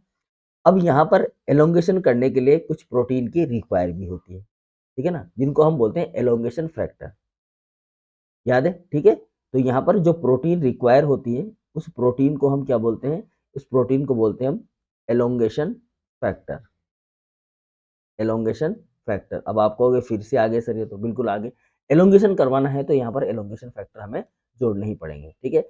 और वो एलोंगेशन फैक्टर कौन कौन से हैं जो यहाँ पर आकर जुड़ते हैं, वो है आपके एलोंगेशन फैक्टर सेकंड एस, एक तो ये है याद रखना, एक है HSPT5, ठीक है, और ये एक प्रकार का काइनेज होता है, ठीक है। एक होता है ट्रांसक्रिप्शन एलोंगेशन फैक्टर बी, छोटा बी, और एक होता है TATSF1, ये फैक्टर होते हैं, ठीक है।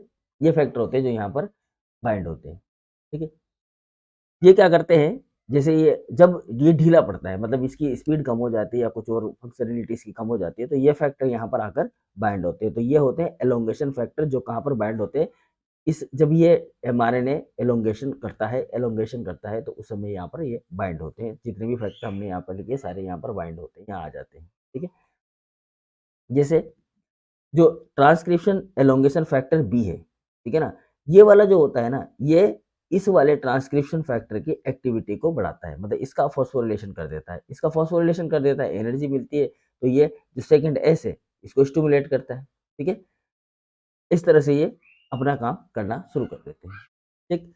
जब लास्ट में एलोंगेशन जब टर्मिनेशन आएगा तो ये जो एलोंगेशन फैक्टर सेकंड एस है, ये राइबोन्यूक्लियस एक्टिविटी शो करेगा पॉलीमरेज की, और जो आरएनए बनेगा उसको हटाने का काम करेगा। चलो मैं लिख देता हूँ कौन-कौन सा क्या करता है ना, ठीक है? तो ये एलोंगेशन फैक्टर है जो हमें चाहिए होंगे। तो ये एलोंगेशन फैक्टर में जो-जो हमें चाहिए फैक्टर वो हमने लिख दिए। एलोंगेशन फैक्टर सेकंड एस लिख दिया हमने, एलोंगेशन फैक्टर HSPT5 लिख दिया और ट्रांसक्रिप्शन एलोंगेशन फैक्टर बी लिख दिया, ठीक है? और ये ट्रांसक्रिप्शन मतलब इसको बोलेंगे TAT ट्रांसक्रिप्शन फैक्टर ATSF1, ठीक है? ये अब ये जो है इसके अंदर ये बी ये काइनेज एक्टिविटी शो करता है, मतलब ये एक्टिविटी को बढ़ाने का काम करता है। काइनेज का काम क्या होता है? एक्टिविटी को बढ़ाना, ठीक है? लगभग सारे ही एक्टिविटी बढ़ाने का काम करते हैं, लेकिन उसमें सबसे मेन जो रोल प्ले करता है ना वो कौन कौन करता है? ट्रांसक्रिप्शन एलोंगेशन फैक्टर बी करता है, ठीक है? इसके अलावा ये दूसरे हैं, ये इसकी हेल्प करते हैं। जैसे यहाँ पर देखो ये ट्रांसक्रिप्शन एलोंगेशन फैक्टर बी जो होता है, ये क्या करता है? ये फॉस्फोरिलेशन कर देता है, फॉस्फोरिलेट एंड एक्टिवेट किसको एक्टिवेट करता है? ये HSPTS को एक्टिवेट करता है, ठीक है? जिसकी वजह से जो पॉलीमरेज होता है वो तेजी से भागना शुरू कर देता है। जैसे हमने ये बनाया था ना डायग्राम, यहाँ पर इस तरह का डायग्राम हमने बनाया हुआ है, ठीक है? ये ट्रांसक्रिप्शन इधर चल रहा है आपका और इधर आपका ये जो आरएनए है वो निकल कर यहाँ पर बाहर आ रहा है, ठीक है? अब ये इसमें हमने देखा कि यहाँ पर आपका ये पॉलीमरेज जो है वो बाइंड हो रखा है, ठीक? अब इस पॉलीमरेज में यहाँ पर अलग-अलग जो है फैक्टर लगे हुए हैं, जो हमारे ऑलरेडी ट्रांसक्रिप्शन फैक्टर है। इसके ऊपर ये एलोंगेशन फैक्टर मान लेते हैं, ये वाला फैक्टर है TEFB। तो ये क्या करेगा? यहाँ पर ये दोनों बाइंड होंगे, मतलब फैक्टर ये चारों बाइंड हो जाएंगे। यहाँ पर ये मान लेते हैं एक यहाँ पर बाइंड हो गया पहला, दूसरा, ठीक है, तीसरा जो हमने 3 बनाए और ये आपका चौथा, ये फोर्थ। क्लियर हो गया बात? ठीक है? ये पहला, ये दूसरा, ये तीसरा, ये चौथा। या ऐसे मान लो आप, इसको मान लो आप सेकंड एस, ठीक है? ये एलोंगेशन फैक्टर सेकंड एस आ गया। ये वाला जो है इसको मान लो आप HSPTS, इसको मान लो आप ट्रांसक्रिप्शन एलोंगेशन फैक्टर बी और इसको मान लो आप टेट SF फर्स्ट। इस तरह से ये बाइंड हो रखे, ठीक है? ये क्या करेगा? एलोंगेशन फैक्टर बी इसको एक्टिवेट करेगा, मतलब इसका फॉस्फोरिलेशन करेगा। इसका फॉस्फोरिलेशन करने से क्या हो जाएगा? ये जो पॉलीमरेज ये गति पकड़ लेगा, ये आगे बढ़ जाएगा, ठीक है? अब 2 और बच गए अपने पास में, ये और एक ये। तो इसमें से ये जो होता है एलोंगेशन फैक्टर सेकंड एस, मतलब कि ये वाला, ठीक है ना? एलोंगेशन फैक्टर सेकंड एस, ये क्या करता है? ये राइबोन्यूक्लियस एक्टिविटी को स्टिमुलेट करेगा लास्ट में। लास्ट में ये आरएनए को काटने का काम करेगा। तो थोड़ा-सा हमने क्या है कि इसको यहाँ बनाना था, हमें यहाँ बना दिया, कोई बात नहीं, एक ही बात है। इसकी जगह हम बदल देते हैं थोड़े से, इसको हम यहाँ लिख देते हैं, ठीक है ना? ये हम यहाँ लिख देते हैं एलोंगेशन फैक्टर सेकंड एस, ये वाला है और इसको हम नाम दे देते हैं टेट SF1, ताकि आपको थोड़ा-सा समझने में फ़ायदा हो कि भाई लास्ट में जब ये एमआरएनए यहाँ पहुँचेगा तो यहाँ पर कट लगाएगा ना। ये एमआरएनए जब यहाँ पर रहेगा, देखो ये यहाँ से बनता हुआ आ रहा है, इधर से बनता हुआ इधर से आ रहा है, ये अभी यहाँ पर आके दिख रहा है। हालाँकि दिखता नहीं है, बाहर आने के बाद दिखता है, तुमने दिखा दिया वैसे। ठीक तो देखो, ये जो एलोंगेशन फैक्टर सेकंड एस होता है ना, ये क्या करता है? ये स्टिमुलेट करता है, stimulate ribo nuclease nuclease activity in polymerase, ठीक है ना? पॉलीमरेज में राइबोन्यूक्लियस एक्टिविटी को ये अलाउ करता है, जिसकी वजह से क्या होता है? जो मिस टाइप के, जैसे मान लो एडेनिन, गुआनिन, थायमिन, साइटोसिन ऐसे बन रहे हैं यहाँ पर, ठीक है? सॉरी, एडेनिन लगा दिया, मान ले थायमिन लगा दिया गलती से, आरएनए बन रहा है और थायमिन लगा दिया, तो इस थायमिन को हटाने का काम करेगा ये, है ना? जब ये स्टार्टिंग हो रही है यहाँ पर, ये न्यूक्लियोटाइड जुड़े रहे हैं यहाँ पर, सॉरी, यहाँ पर क्या है? न्यूक्लियोटाइड जोड़े जा रहे हैं। जैसे यहाँ पर जोड़ दिया U A A G U U A A G U A A C C G G, इस तरह से जोड़े जा रहे हैं। अब जैसे मान लो यहाँ पर ए जी और यहाँ थायमिन जुड़ गया गलती से, क्योंकि न्यूक्लियोटाइड थायमिन भी होता है यहाँ पर, है ना? और वो डीएनए का कॉम्प्लीमेंट्री होता है, तो इसके कॉम्प्लीमेंट्री सीक्वेंस में यहाँ पर थायमिन जोड़ दिया, गलत जोड़ दिया तो इसको क्या किया जाएगा? तुरंत से हटा दिया जाएगा। इसका ये काम कौन करेगा? ये काम करेगा EF सेकंड S, ठीक है? तो ये क्या करता है, समझ में आ गई बात? तो ये जो पॉलीमरेज है उसकी राइबोन्यूक्लियेज एक्टिविटी को बढ़ाता है, ठीक है ना?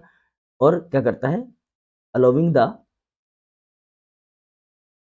Allowing the remove remove of misincorporated bases, ठीक है ना? जो गलत बेस जुड़ जाते हैं उनको क्या करता है, ये रिमूव करने का काम करता है। कौन?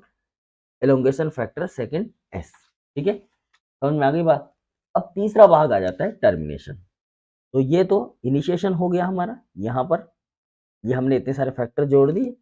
फैक्टर कैसे जुड़े हैं, ये इसका इनिशिएशन हो गया, ठीक है? दूसरा जो है एलोंगेशन हो गया, और तीसरा जो है हमारा ये टर्मिनेशन, ठीक है? तीसरा क्या आ जाएगा अब, लास्ट एंड फाइनल पॉइंट हमारा टर्मिनेशन।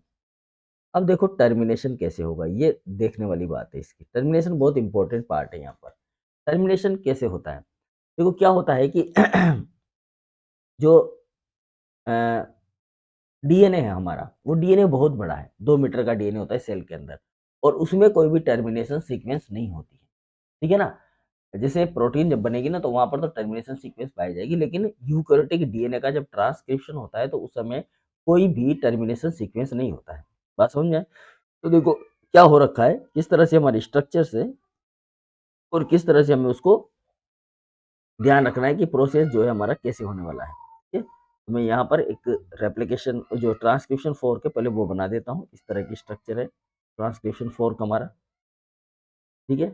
इस तरह के स्ट्रक्चर में बना हुआ है, और ये समझिए कि इतना बड़ा जो आरएनए है हमारा वो बन के तैयार हो चुका है, ठीक है? ये आरएनए जो है हमारा वो बन के तैयार हो चुका है, ये मान लेते हैं। ये आरएनए हमारा बन के तैयार हो गया, ठीक है? अब इस आरएनए पर क्या होता है कि यहाँ पर एक क्लीवेज साइट होती है, ये क्लीवेज साइट तो बोलते हैं क्लीवेज साइट। मतलब आरएनए जो है वो इतना ही बनेगा, इतना नहीं बनेगा, ठीक है ना? तो देखो टर्मिनेशन में क्या होता है, यहाँ पर कोई टर्मिनेटर नहीं है, ये बात ध्यान रखनी है। तो मैं ये लिख देता हूँ, जब टर्मिनेशन होता है तो there is there is no well defined termination या टर्मिनेटर, ठीक है ना? यहाँ पर कोई भी ऐसा टर्मिनेटर सीक्वेंस नहीं होता है, ठीक है ना? तो क्या होती है यहाँ पर, तो यहाँ पर होती है क्लीवेज साइट। क्या होती है? क्लीवेज साइट होती है, ठीक है? अब ये क्लीवेज साइट किस पर होती है? ये होती है आपके HN आरएनए पर। जो हेटेरोजीनस आरएनए बनेगा, ये वाला आरएनए इस आरएनए पर होती है, यहाँ पर क्लीवेज साइट, ठीक है? ये जो क्लीवेज साइट होती है इसको काटा जाता है, ठीक है? अब ये इसको कैसे काटा जाएगा, इसको हम प्रोसेस जो है जानने की कोशिश करें। देखो यहाँ पर क्या है, आपका पॉलीमरेज बाइंड हो रखा है, ये पॉलीमरेज यहाँ पर बाइंड हो रखा है, ये फोर खुला हुआ है, ये पॉलीमरेज बाइंड होता है हो रखा है, और इसके सारे जो जितने भी फैक्टर है वो इसके साथ में जुड़े हुए हैं। अब फैक्टर से हमें कोई लेना देना नहीं है। अब जो मेन चीज है ना वो यहाँ पर है हमारी, कि ये जो पॉलीमरेज है, इस पॉलीमरेज के साथ साथ यहाँ पर एक स्ट्रक्चर और है। देखो ये पॉलीमरेज तो जुड़ा हुआ है, इस पॉलीमरेज का एक टर्मिनल पार्ट है जिसको बोला था हमने सी टर्मिनल, ठीक है ना? इसको मैं ऐसे बना देता हूँ, और एक होता है एन टर्मिनल। तो ये जो सी टर्मिनल वाला पार्ट होता है ना इसका, अब ये कहीं ना कहीं यहाँ पर होता है, ठीक है? यहाँ पर होता है, मतलब अंदर की तरफ होता है। मैंने इसको बाहर लिख दिया थोड़ा सा, इसको अंदर ही लगा देता हूँ मैं। तो ये यहाँ पर है, ये सी टर्मिनल आपका, ठीक है? जिसको बोला हमने CTD, ठीक है? अब ये जो सी टर्मिनल वाला भाग होता है ना, इस पर दो तरह की चीजें जुड़ी हुई होती है, ठीक है? यहाँ पर दो प्रोटीन जो है वो जुड़ी हुई होती है। एक ऐसे मान लो आप, ये वाली है, थोड़ी सी लाल वाली मान लो, ठीक है? और थोड़ी सी ये पीली वाली मान लो, ये दो प्रोटीन यहाँ पर जुड़ी हुई है इस तरह, ध्यान रखना। इसमें से एक प्रोटीन जो होती है उसको तो हम बोलते हैं CP, ये देखो CPSF प्रोटीन, याद रखना, CPSF protein, cleavage and phosphorylation protein, ठीक है? और ये जो होती है दूसरी, ये होती है CSTF प्रोटीन, CSTF प्रोटीन यानी कि क्लीवेज स्टिमुलेशन फैक्टर, ठीक है? तो यहाँ पर दो तरह की चीजें होती है, एक तो होता है CPSF जिसको हम बोलते हैं cleavage and phosphorylation, oh cleavage and polyadenylation, cleavage and polyadenylation factor, cleavage and पॉलीएडिनिलेशन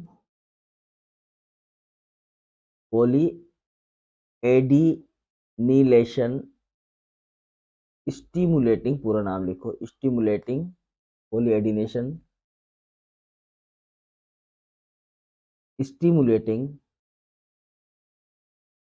factor, इसका पूरा नाम लिख देता हूं मैं ना। वैसे तो इसको क्या बोला जाता है, क्लीवेज एंड पॉलीएडिनेशन फैक्टर बोला जाता है, ठीक है ना। लेकिन ये स्टिमुलेटिंग फैक्टर होता है, CPSF, जो है कहाँ पर, ये लाल कलर का है, तो इसको भी लाल कलर बता देते हैं ताकि ये ध्यान रहे आपको कि ये वाले की बात करें हम रेड कलर की ना। ठीक है, दूसरा हमारा पीले कलर का है, ये पीले कलर का पार्ट है। इस पीले कलर वाले पार्ट को हम बोल रहे हैं यहाँ पर CSTF। अब ये जो CSTF होता है, इसका पूरा नाम होता है क्लीवेज, ये मेरे पीछे छुप गया, ऊपर ले लेते हैं, ठीक है, क्लीवेज स्टिमुलेशन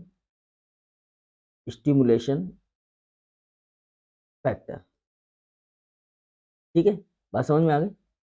अब क्या होगा, देखो ये दोनों फैक्टर यहाँ पर बाइंड है, जैसे ही ये mRNA बन जाएगा और ये जो साइट है ये बाहर आ जाएगी बनने के बाद, जैसे ये बाहर आ जाएगी ये दोनों फैक्टर यहाँ से रिलीज होंगे और रिलीज होकर यहाँ पर बाइंड हो जाएंगे। किस जगह पर बाइंड हो जाएंगे, इस जगह पर बाइंड हो जाएंगे क्लीवेज साइट पर। एक फैक्टर यहाँ पर बाइंड हो जाएगा, एक फैक्टर यहाँ पर बाइंड हो जाएगा, इस तरह से ये दोनों बाइंड हो जाएंगे, ठीक है। और ये जगह खाली हो जाएगी तो वापस दूसरे जो है फैक्टर यहाँ पर आकर बाइंड हो जाएंगे। बात समझ में आए, तो ये हमेशा यहाँ पर बाइंड रहेंगे। जब भी दूसरा mRNA बनाना होगा वापस ये इस जगह पर आकर बाइंड हो जाएंगे दूसरी जगह पर। अब यहाँ जब ये बाइंड हो जाएंगे तो ये क्लीवेज साइट है, यहाँ पर कौन साइट है, क्लीवेज साइट, यहाँ बीच में है ये, यहाँ पर कौन साइट है, क्लीवेज साइट है, ठीक है। तो इस क्लीवेज साइट पर ये बाइंड हो गया, बाइंड होने के बाद में इस mRNA को तोड़ दिया जाएगा, यहाँ पर काट दिया जाएगा इसको। तो नेक्स्ट स्टेप में क्या काम हो जाएगा, यहाँ पर अब थोड़ा सा हम इस तरीके से फास्टली डायग्राम बना लेते हैं यहाँ पर, ठीक। तो देखो हमारा mRNA जो है वो इस तरह से बन गया है, यहाँ पर ये mRNA बन गया और ये mRNA बन गया, लेकिन यहाँ पर दो फैक्टर हमारे जो है वो बाइंड भी हो गए हैं। ये एक फैक्टर यहाँ पर बाइंड हुआ था, ठीक है ना, ये यहाँ पर बाइंड हुआ था एक फैक्टर, और एक फैक्टर जो है हमारा यहाँ पर बाइंड हुआ था। तो इन्होंने क्या किया था, इसको काटा था, इसको mRNA को काटा था। तो ये mRNA को इन्होंने यहाँ से काट दिया, ये मान के चलते, ठीक है, ये यहाँ से काट दिया, यहाँ से काट दिया, ये इसके साथ ही रहेगा ना, ये इसके साथ ही रहेगा। अब यहाँ पर एक खाली जगह बच गई, ये खाली जगह बच गई, तो ये क्या था, यहाँ पर 5 प्राइम था, तो ये क्या बन जाएगा 3 प्राइम, अब ये क्या बच जाएगा 5 प्राइम, और ये इधर आपका पॉलीमरेज यहाँ पर बाइंड है ही सही, और वो सारी चीजें हैं जो बाइंडिंग के साथ में फैक्टर है, ठीक है। अब ये तो हो जाएगा रिमूव, ये हट जाएगा, इसको बोलेंगे हम HNRNA, ठीक है।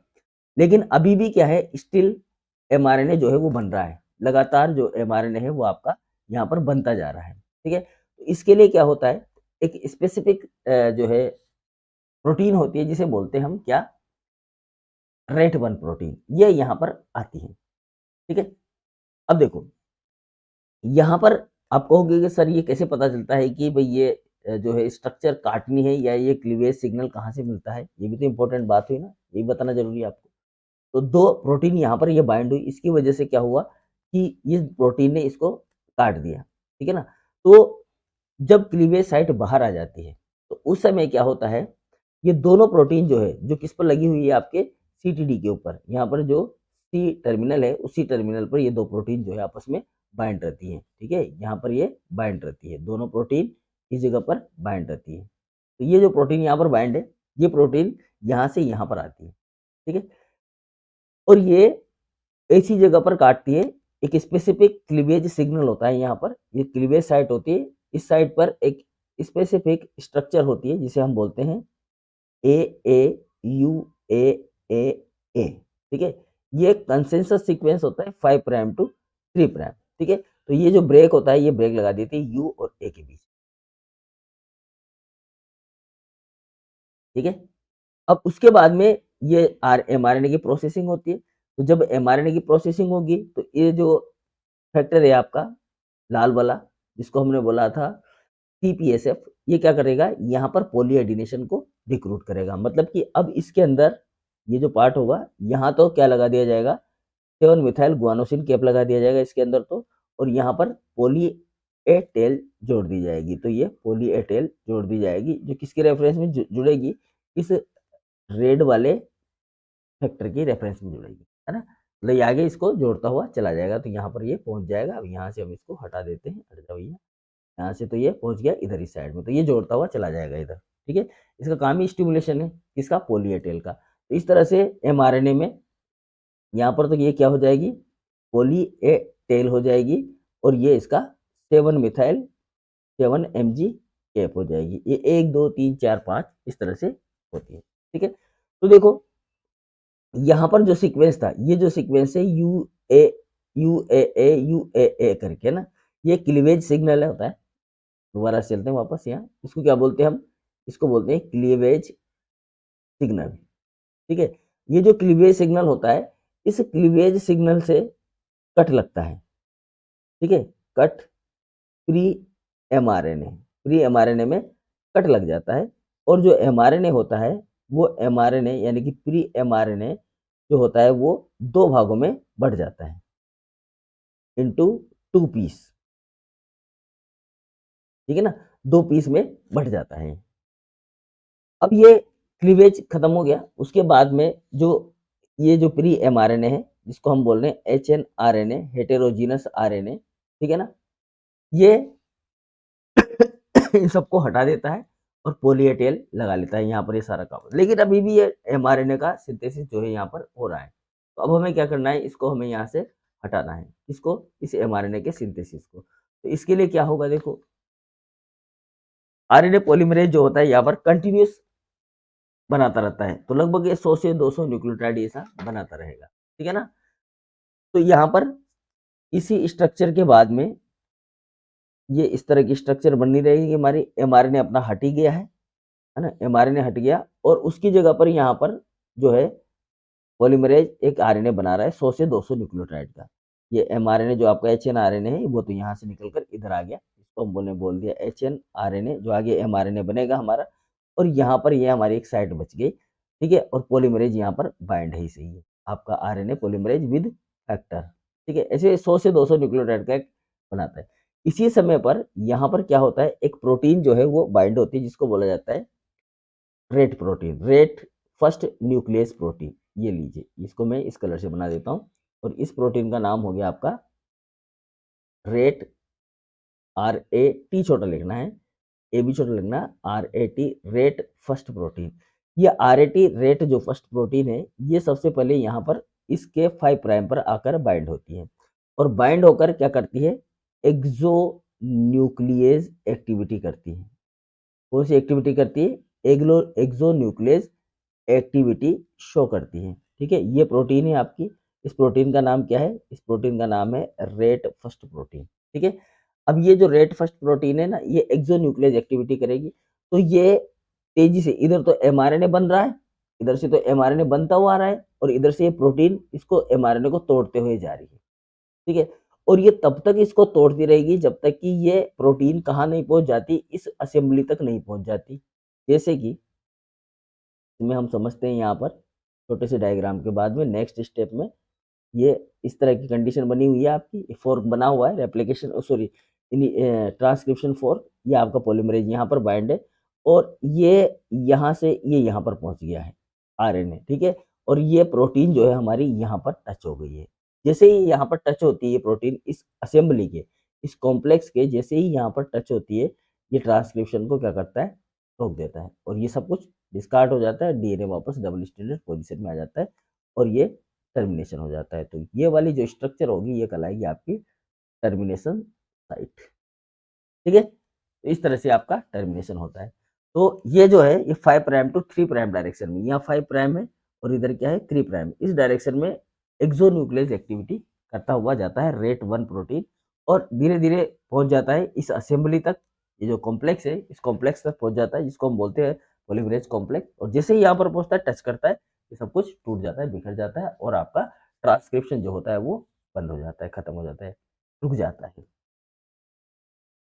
ठीक है। तो ये था हमारा ट्रांसक्रिप्शन। एक बार हम इसको दोबारा से फिर से रिवाइज करने की कोशिश करेंगे ताकि हमें सारी चीज़ें जो है वो समझ में आ जाए। ठीक, तो यहाँ से हमने पढ़ना शुरू किया था ट्रांसक्रिप्शन। ट्रांसक्रिप्शन के अंदर हमने देखा था कि इसके अंदर 3 जो है वो प्रोसेस होते हैं। हो सकता है आपको थोड़ा छोटा दिख रहा हो, लेकिन हम इसको देखने की कोशिश करेंगे स्टेप बाय स्टेप। ठीक है, तो हमने यहाँ पर एक प्रमोटर बनाया जिसको हमने कहा टाटा प्रमोटर।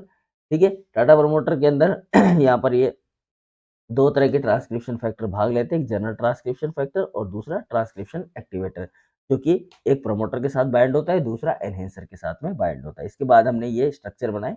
ये जो स्ट्रक्चर थी हमारी जो है स्ट्रॉन्ग प्रमोटर का स्ट्रक्चर है, और ये वाला जो है हमारा वीक प्रमोटर का स्ट्रक्चर है। तो मैंने आपको बता ही दिया कि प्रमोटर सीक्वेंस जो है वो 2 प्रकार की होती है। अब इनिशिएशन सबसे पहले स्टार्ट होता है, तो ये स्ट्रक्चर बनती है हमारे, ये इनिशिएशन प्रोसेस है पूरा यहाँ से यहाँ तक का कंप्लीटली। ठीक है, ये वाला जो डायग्राम है ये इनिशिएशन का डायग्राम, ये हम याद रखना है। सबसे पहले क्या होता है फर्स्ट स्टेप में, सबसे पहले यहाँ पर टाटा बाइंडिंग प्रोटीन और ट्रांसक्रिप्शन फैक्टर सेकंड डी आता है। उसके बाद में ट्रांसक्रिप्शन फैक्टर ए बी और जो है वो पॉलीमरेज को लेके आते हैं और यहाँ पर आकर बाइंड कर देते हैं। उसके बाद में ट्रांसक्रिप्शन फैक्टर ई एफ और एच आता है। ठीक है, इसमें से जो ई होता है वो इस पॉलीमरेज को एक्टिवेट करने का काम करता है, जो एफ होता है वो ब्रिज का काम करता है प्रमोटर और पॉलीमरेज के बीच में, और हेलिकेज एक्टिविटी शो करता है, मतलब इसके डीएनए के हाइड्रोजन बॉन्ड जो होते हैं उनको तोड़ने का काम करता है, जैसा कि हमने आगे पढ़ा था। यहाँ पर यह हाइड्रोजन बॉन्ड को तोड़ने का काम करता है। जो बी होता है वो ट्रांसक्रिप्शन जो बबल होता है, ट्रांसक्रिप्शन बबल बनता है इस तरीके का, इस ट्रांसक्रिप्शन बबल को स्टेबलाइज रखने का काम करेगा। ठीक है, एच जो होता है ये शुरुआत में ही इस जो प्रमोटर होता है इसकी मेल्टिंग कर देता है, यहाँ पर हाइड्रोजन बॉन्ड को तोड़ देता है, इसको बोलते हैं मेल्टिंग करना। ठीक है, और इसको नीचे की तरफ में खींचता है, जब खींचता है तो इस तरह की स्ट्रक्चर बन जाती है। ठीक है, इस तरह का खड्डा सा बन जाता है, और इसके साथ साथ ही ये यहाँ पर टर्मिनल होता है इसका सी टर्मिनल, उसमें फॉस्फोरिलेशन का काम करता है, जिससे पॉलीमरेज को एनर्जी मिलती है और ये आगे की तरफ में बढ़ता है। और इस साइड से ये जो ट्रांसक्रिप्शन स्टार्ट साइट है, यहाँ से ट्रांसक्रिप्शन स्टार्ट हो जाता है। ठीक है, उसके बाद हमने पढ़ा एलोंगेशन। ट्रांसक्रिप्शन स्टार्ट होने के बाद में एमआरएनए जो होता है वो एलोंगेटेड होता रहता है, एचएनआरएनए बनाता जाता है। ठीक है, जितना बनाना होता है, तो इसकी जो रेट होती है यहाँ पर एलोंगेशन की, पहले तो इसका डायरेक्शन जो होता है 5 प्राइम टू 3 प्राइम डायरेक्शन में होता है। इसकी रेट जो होती है 20 न्यूक्लियोटाइड पर सेकंड ये जोड़ता हुआ जाता है, जितना बड़ा इसको बनाना होता है। ठीक है, यहाँ पर कुछ प्रोटीन की भी रिक्वायर हो जाती है, elongation factor second S H S P T A 5, transcription elongation factor B T A T S F 1, इस तरह से। ठीक है, ये एक तो काइनेज एक्टिविटी शो करती है, यानी कि ये फॉस्फोरिलेशन करती है H S P T S का, जो इस पॉलीमरेज को क्या करता है एक्टिवेट करने का काम करता है। ये जो सेकंड एस है एलोंगेशन फैक्टर सेकंड एस, ये कभी कभार कोई न्यूक्लियोटाइड अगर गलत जुड़ गया तो न्यूक्लियस राइबोन्यूक्लियस एक्टिविटी भी शो करता है। ठीक है, और जो टेट एस एफ है ये वैसे एनहेंसर का काम करता है, इनके साथ में ये रहता है। ठीक है, और ये तब तक ये असेंबली बनी रहेगी यहाँ पर जब तक कि एलोंगेशन चलता रहेगा, मतलब ये एमआरएनए बनता रहेगा। अब आ जाते हैं टर्मिनेशन पर। टर्मिनेशन पे क्या होता है, यहाँ पर कोई स्पेसिफिक टर्मिनेशन नहीं होता, लेकिन एमआरएनए के पास में एक क्लीवेज सिग्नल साइट होती है, ये जो साइट है एएयू एए करके, ये सिग्नल साइट होती है। जैसे ही एमआरएनए बनकर बाहर आता है, ये सिग्नल साइट जो है इस सीपीएसएफ, ये क्या होता है कि इसके टच में घूमता रहता है, यहाँ पर टचिंग रहती है इसकी। ये जो सीपीएसएफ होता है, जब एमआरएनए इस यहाँ से निकलता है बाहर बाहर निकलता है तो इस जगह से ये टच करते हुए चलता है। ये तो हमने यहाँ पर ऊपर बना दिया समझाने के लिए। यहाँ पर ये टच करते हुए चलता है, टच करते हुए चलता है तो ये इस सिग्नल को पढ़ता है। पढ़ने के बाद में ये जो प्रोटीन होती है यहाँ से हट जाती है और यहाँ आकर बाइंड हो जाती है। यहाँ आकर ये जो है बीच में कट लगाती है, यानी कि एंडोन्यूक्लियस काम करती है। तो इसको कट लगाकर अलग कर देती है। अलग करने से ये जो एमआरएनए होता है ये 2 भागों में बँट जाता है। जो एमआरएनए हमारा बना है एचएनआरएनए, इस एचएनआरएनए की प्रोसेसिंग होती है। ऊपर 5 प्राइम कैप लगाई जाती है और पीछे की साइड में क्या लगाया जाता है, टेल लगाई जाती है। तो यहाँ पर ये जो टेल का काम होता है वो सीपीएसएफ प्रोटीन करती है।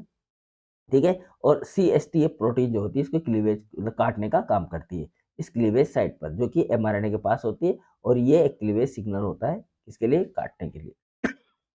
ठीक है, सॉरी। फिर जब ये कटकर अलग हो जाता है तो यहाँ पर टर्मिनेशन होता नहीं है, एमआरएनए लगातार बढ़ता रहता है। उसके लिए एक प्रोटीन होती है जिसे बोला जाता है रेट 1 प्रोटीन। ये रेट 1 प्रोटीन यहाँ पर आकर बाइंड होती है और इसको काटने इसमें एक्सोन्यूक्लियस एक्टिविटी शो करती है और इसको काटते हुए चली जाती है।